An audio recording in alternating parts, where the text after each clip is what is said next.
We're talking about the book Men Don't Like Kids, 5 Ugly Facts About Human Behavior. So I wanted to talk a little bit about why I wrote the book.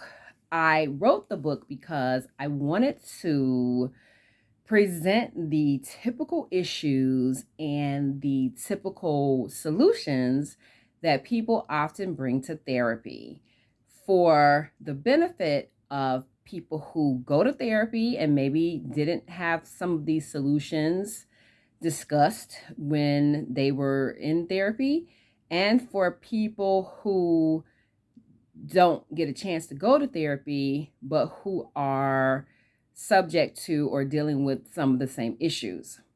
What I found out in graduate school, and continues to be the case, is that the federal government funds tons of research on behavioral health.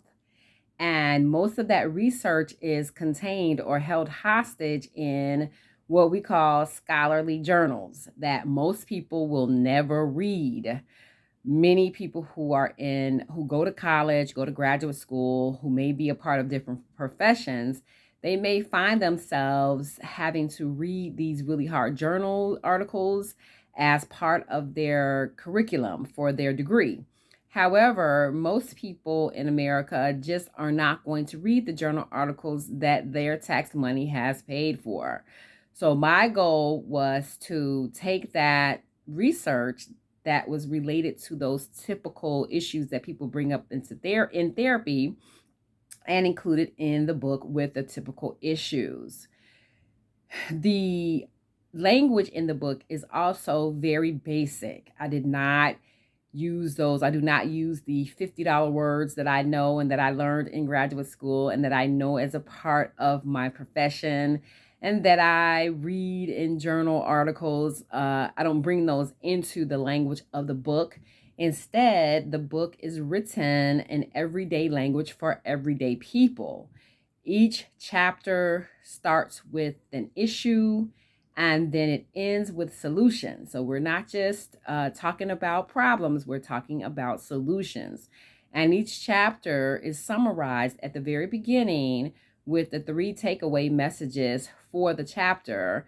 And then there's a summary that summarizes what those messages were and what those solutions were for people who don't necessarily like to read a lot or who want to be able to cover a particular issue without having to spend a whole lot of time doing it at a particular time. Maybe cover it now and then go back and read a little bit more later. And so the book has different chapters that include men and parenting, that includes family responses to addiction and other, again, typical issues that people bring to therapy. What is the most interesting for me is that very often what people think are solutions that they are implementing in response to these typical problems that they face end up not being good solutions or research-based solutions at all. And so that is a reason to come to therapy and to bring your everyday issues to therapy so that you can get solutions that will really work and not just what you think will work.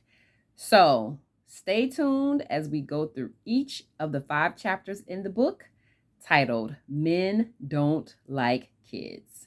Thank you.